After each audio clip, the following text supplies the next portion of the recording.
Hello students, how are you doing. तो आज मैं आपको करवाने वाला हूँ सेकंड पीरियोडिक प्रॉपर्टी, जो कि है एटॉमिक रेडियस और एटॉमिक साइज। हेडिंग डालें atomic radius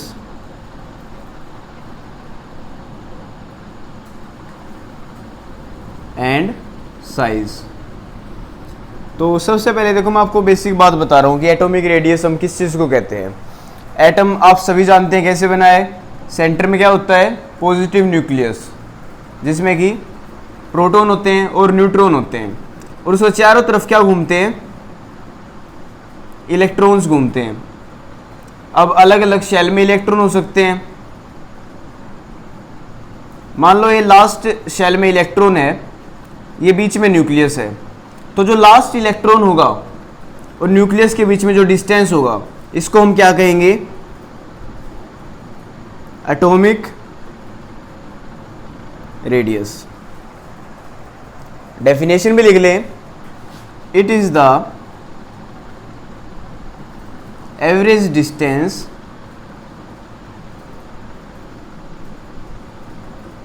between nucleus and outermost electron in an atom।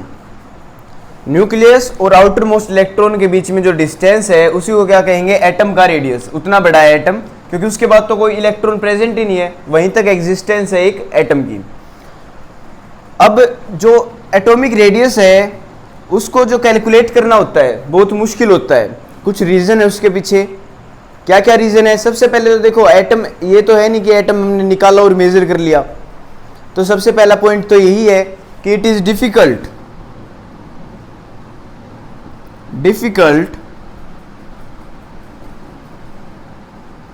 To isolate N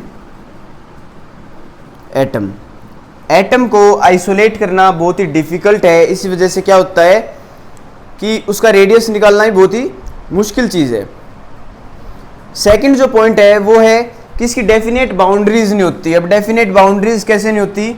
हमने लास्ट चैप्टर में पढ़ा था concept of probability. Concept of probability हमने लास्ट लेक्चर में स्टडी किया था, लास्ट चैप्टर में स्टडी किया था। उसमें क्या बताता है कि ऑर्बिटल्स क्या होते हैं जहां पे इलेक्ट्रॉन पाने की प्रोबेबिलिटी होती है। मान लो ये एस ऑर्बिटल मैंने बनाया है, आपको पता है स्फेरिकल शेप में है। ये क्या दिखाता है? प्रोबेबिलिटी। इलेक्ट्रॉन यहाँ पे भी मिल सकता है, इलेक्ट्रॉन यहाँ पे भी मिल सकता है। इलेक्ट्रॉन की पोजीशन फिक्स नहीं होती, ठीक है। इस वजह से जो रेडियस निकालना होता है वो एक डिफिकल्ट काम बन जाता है। रीजन लिखें,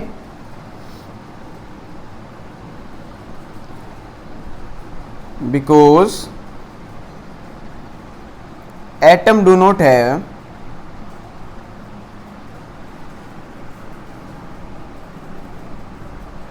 definite boundaries।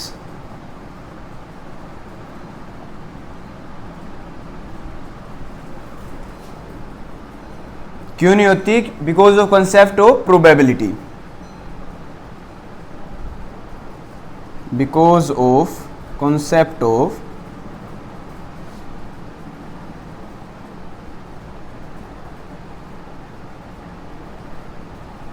प्रोबेबिलिटी के कंसेप्ट की वजह से क्या होता है कि एटम की डेफिनेट बाउंड्रीज नहीं होती। अब एक और पॉइंट है कि जो अलग अलग टाइप की बॉन्डिंग्स होती हैं, अलग अलग टाइप की बॉन्डिंग शो करता है एक एटम, उसकी वजह से अलग अलग टाइप के रेडियस आते हैं। अब कितने टाइप के रेडियस हो सकते हैं? यहां पे लिखो 4 टाइप। 4 टाइप के रेडियस हो सकते हैं। First is covalent bonding, covalent radius. अब सभी को हम डिटेल में स्टडी करेंगे। हेडिंग डालने type of radius based on bonding, based on nature of bonding लिख लो, नेचर ऑफ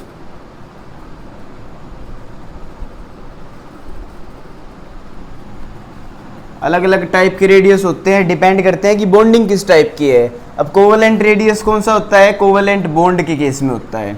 सेकंड होता है वंडरवॉल रेडियस।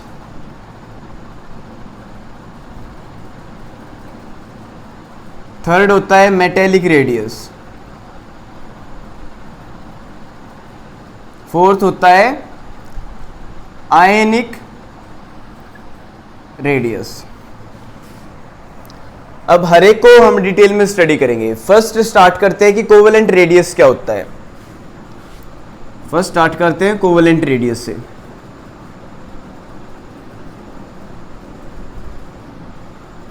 देखो कोवेलेंट बॉन्ड क्या होता है? शेयरिंग से बनता है। फॉर एग्जांपल ये हाइड्रोजन के पास एक इलेक्ट्रॉन है, दूसरे हाइड्रोजन के पास एक इलेक्ट्रॉन है। अब मैंने लास्ट लेक्चर में क्या बताया था? हाइड्रोजन को कितने इलेक्ट्रॉन्स करने स्टेबल होने के लिए? 2 इलेक्ट्रॉन्स। तो ये इसके साथ शेयरिंग कर लेगा। देखो इसके पास भी 2 हो गए, ये इसके साथ शेयरिंग कर लेगा, इसके पास भी 2 हो गए। इस टाइप के बॉन्ड को क्या कहते हैं? Covalent bond. कोवेलेंट बॉन्ड कैसे बनता है?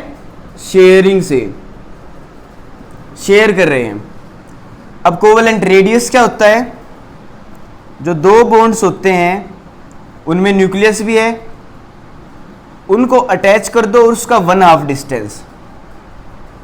जो 2 एटम्स बॉन्ड हुए हैं उनके न्यूक्लियस के बीच का 1/2 डिस्टेंस को क्या कहते हैं? Covalent radius. डिफाइन लिख ले। It is defined as 1/2 of the distance between nuclei of 2 atoms bonded with covalent bond। ये हाफ डिस्टेंस होता है 2 न्यूक्लियस के बीच का जो कोवेलेंट बॉन्ड से जुड़े हुए हैं। ठीक है, अब नेक्स्ट कोवेलेंट रेडियस हमारा कंप्लीट। वंडरवॉल रेडियस स्टडी करते हैं। वंडरवॉल रेडियस क्या होता है? वंडरवॉल रेडियस क्या होता है? हेडिंग डालो, वंडरवॉल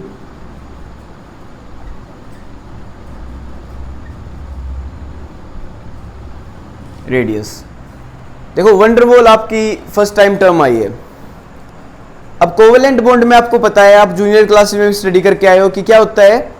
शेयरिंग होती है इलेक्ट्रॉन्स की और एक बॉन्ड बनता है। आयनिक बॉन्ड में आपने क्या स्टडी कर रखा है? कंप्लीट ट्रांसफर होता है इलेक्ट्रॉन का और एक बॉन्ड बनता है। वंडरवॉल क्या होता है? वंडरवॉल होता है फोर्स ऑफ अट्रैक्शन, सिर्फ, ये बॉन्ड नहीं होता। अब फॉर एग्जांपल 2 मॉलिक्यूल्स है, ये एक मॉलिक्यूल, ये दूसरा मॉलिक्यूल, इनके बीच में कोई बॉन्ड नहीं बन रहा लेकिन एक फोर्स ऑफ अट्रैक्शन है।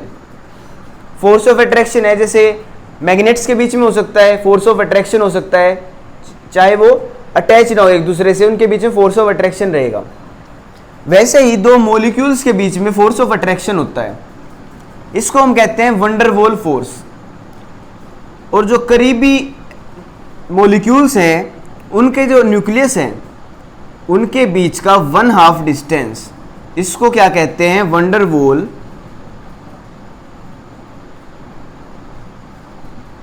रेडियस। इसको हम क्या कहते हैं? वंडरवॉल रेडियस कहते हैं। तो डिफाइन लिखे वंडरवॉल रेडियस की। It is defined as 1/2 of the distance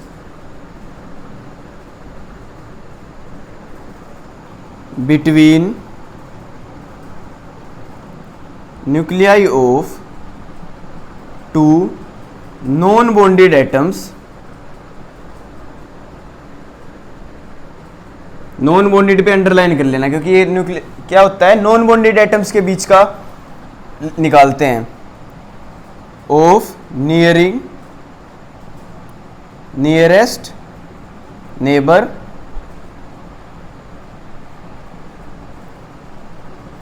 molecule in gaseous state, gaseous state।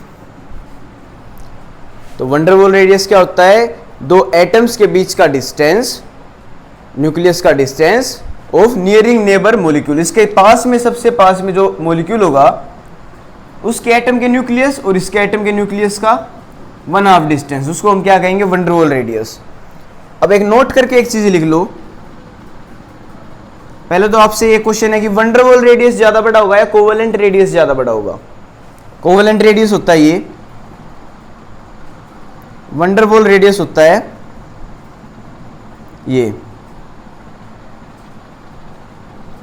ये कोवेलेंट रेडियस, ये वंडरवॉल रेडियस। कौन सा रेडियस बड़ा होता है? वंडरवॉल रेडियस हमेशा बड़ा होता है, क्योंकि ये नॉन बॉन्डेड एटम्स के बीच में है, नॉन बॉन्डेड एटम्स के बीच में है। नोट करके लिख लो, van der Waals radius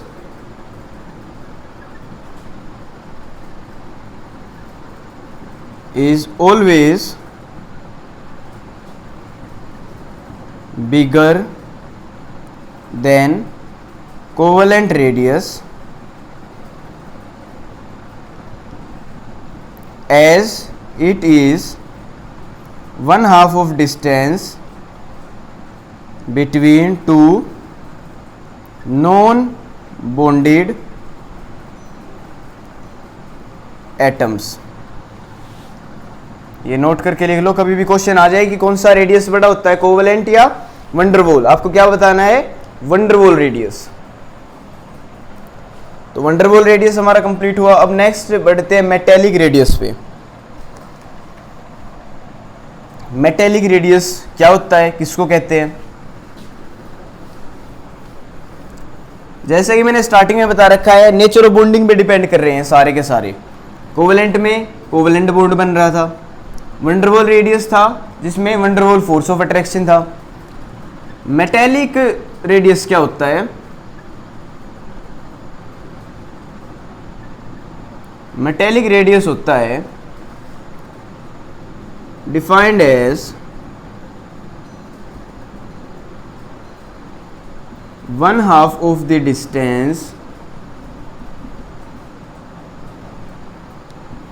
between nuclei of two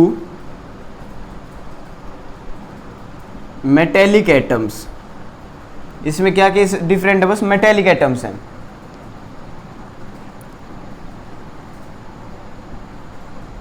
combined with metallic bond।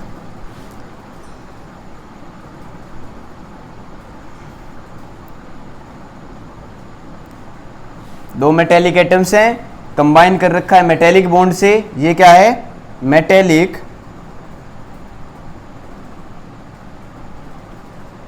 Radius. इसको मेटेलिक रेडियस कहते हैं, 1/2 of the distance between nuclei of two metallic atoms। अब एक क्वेश्चन आ जाता है, covalent radius, van der Waals radius and metallic radius arrange करो size के basis पे, कौन सा बड़ा होता है, कौन सा छोटा होता है? तो सबसे छोटा होता है कोवेलेंट, उससे बड़ा होता है मेटेलिक रेडियस और सबसे बड़ा होता है वंडरवॉल रेडियस। तो ये क्वेश्चन आ सकता है, ये आपको पता होना चाहिए, ठीक है। मेटेलिक रेडियस भी आपका यहां पे कंप्लीट होता है।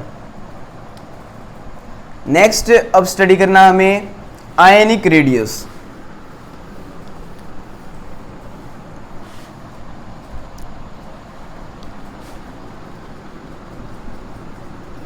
नेक्स्ट है आयनिक रेडियस। आयनिक रेडियस क्या होता है? अब देखो आयनिक रेडियस क्या होता है। अब आयनिक बॉन्ड कैसे बनता है? कैटायन के बीच में और एनायन के बीच में। किसके बीच में बनता है? Cation and anion. कैटायन और एनायन के बीच में आयनिक बॉन्ड बनता है। कैटायन कौन सा होता है? जिस पे पॉजिटिव चार्ज होता है। एनायन कौन सा होता है? इस पे नेगेटिव चार्ज होता है। तो लिखो defined as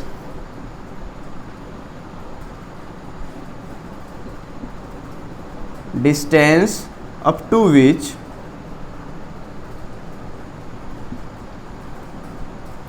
ion have its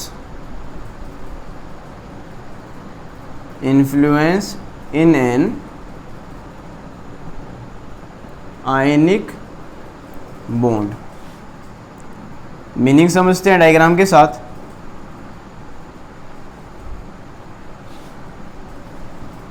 अब ये भी आप देखेंगे कि एनायन को हमेशा बड़ा बनाया जाता है, कैटायन का हमेशा छोटा बनाया जाता है। इसका रीजन इसके बाद देखेंगे क्यों है। अब देखो रेडियस क्या होगा, इसको हम कहेंगे कैटायन रेडियस, इसको हम क्या कहेंगे, एनायन रेडियस। जहां तक एनायन प्रेजेंट है, लास्ट बाउंड्री है, ये एनायन रेडियस। जहां तक कैटायन की लास्ट बाउंड्री है वो है कैटायन रेडियस, तो इसको कहते हैं आयनिक रेडियस। इसमें से एक क्वेश्चन आता है कि जो एनायन होता है वो बड़ा क्यों होता है, why anion is bigger than the parent atom. देखो बहुत इंपॉर्टेंट क्वेश्चन है, इसमें एक कंसेप्ट है वो भी बहुत ही ज़्यादा इंपॉर्टेंट है। अब देखो एक सिंपल फॉर्मूला मैं आपको बता रहा हूँ जिससे आप कभी भी एनायन या कैटायन की बात आएगी आप आराम से उसका रेडियस निकाल सकते हैं, कंपेयर कर सकते हैं। Nuclear charge per electron is inversely proportional to size. बहुत ही इंपॉर्टेंट फॉर्मूला है, बहुत जगह पे यूज होगा। न्यूक्लियर चार्ज पर इलेक्ट्रॉन की जो वैल्यू होती है वो इनवर्सली प्रोपोर्शनल होती है साइज के। अब न्यूक्लियर चार्ज क्या होता है, न्यूक्लियर चार्ज होता है charge on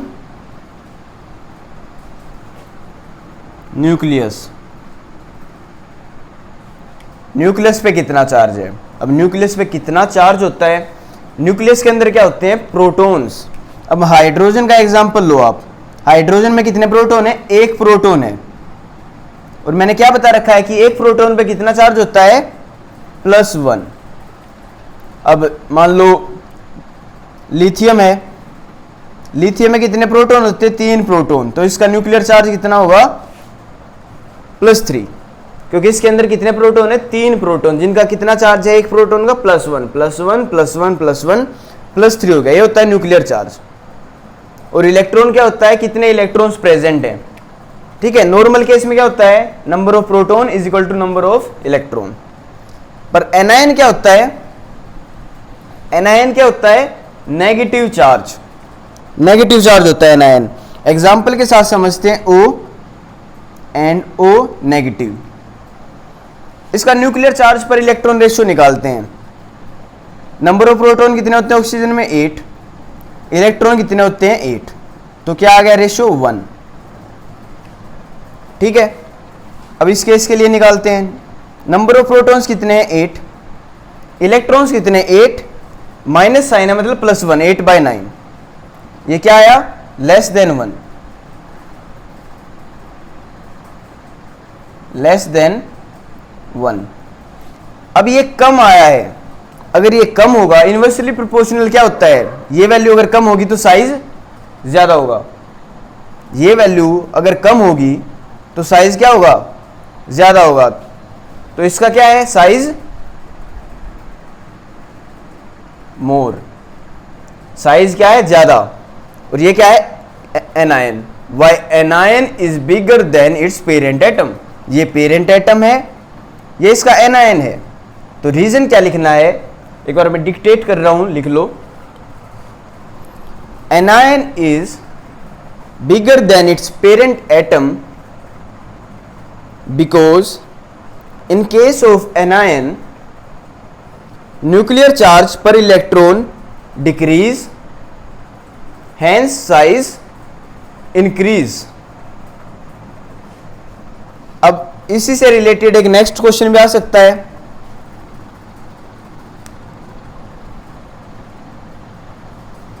why cation is smaller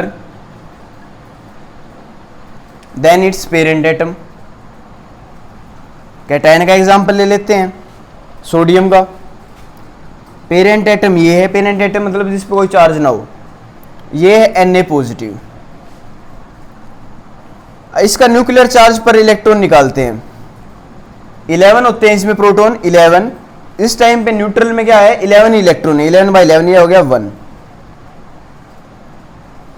इस केस में न्यूक्लियर चार्ज पर इलेक्ट्रॉन क्या होगा, प्रोटॉन है 11, इलेक्ट्रॉन है 10, प्लस का मतलब एक कम हो जाता है तो 1.1।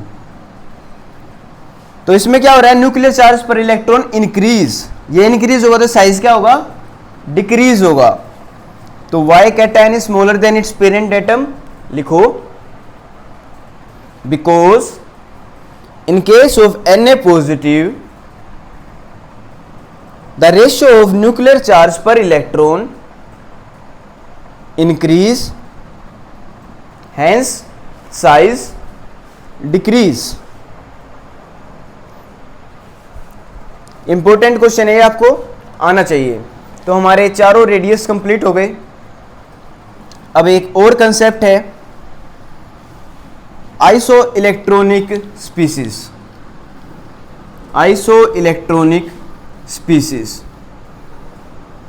उसमें भी हमको बताना है कि रेडियस किसका बड़ा होगा, साइज किसका बड़ा होगा। बेसिक यही फॉर्मूला यूज होगा जो मैंने आपको बताया, न्यूक्लियर चार्ज पर इलेक्ट्रॉन। तो हेडिंग डालो iso electronic species.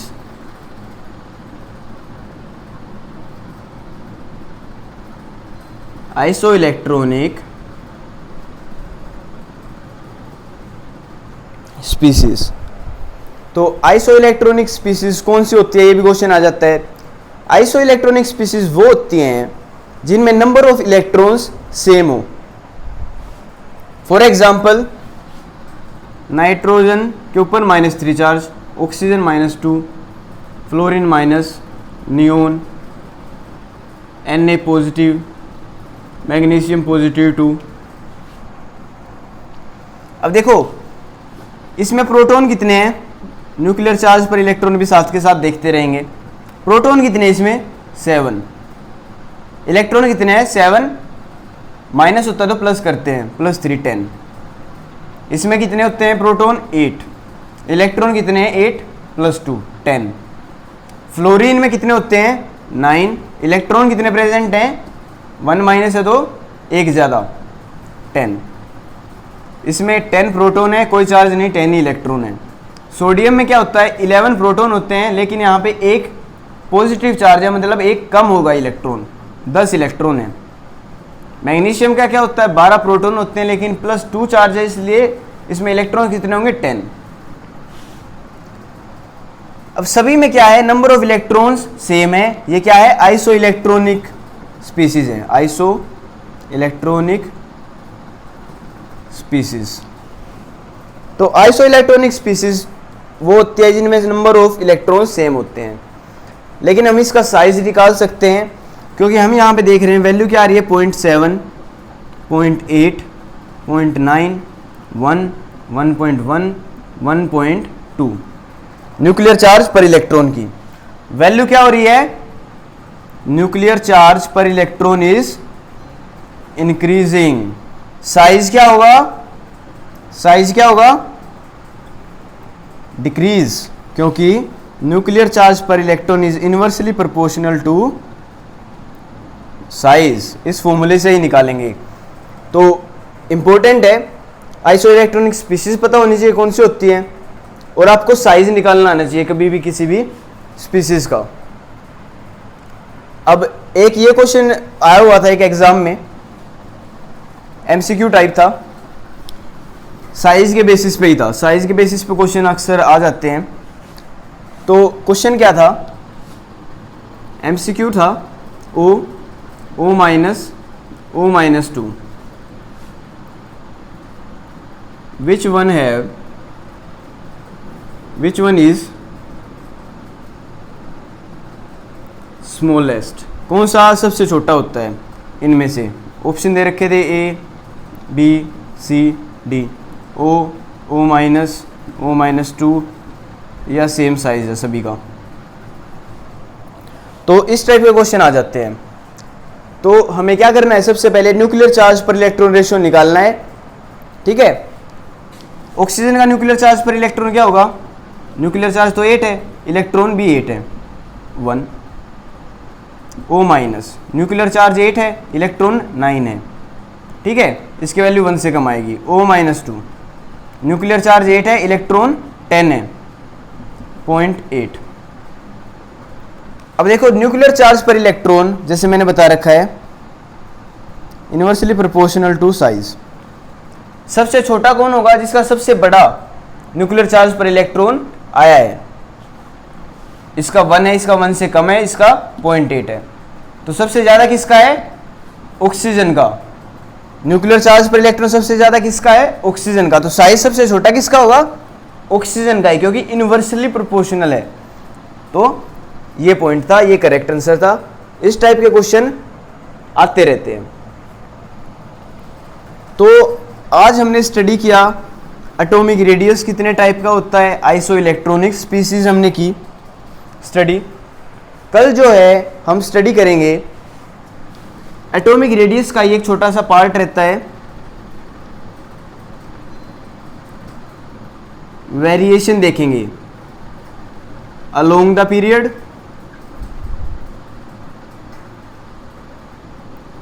Second down the group. कल देखेंगे कि पीरियड में साइज क्या होता है, बढ़ता है या घटता है। ग्रुप में down the group size increase होता है या डिक्रीज होता है।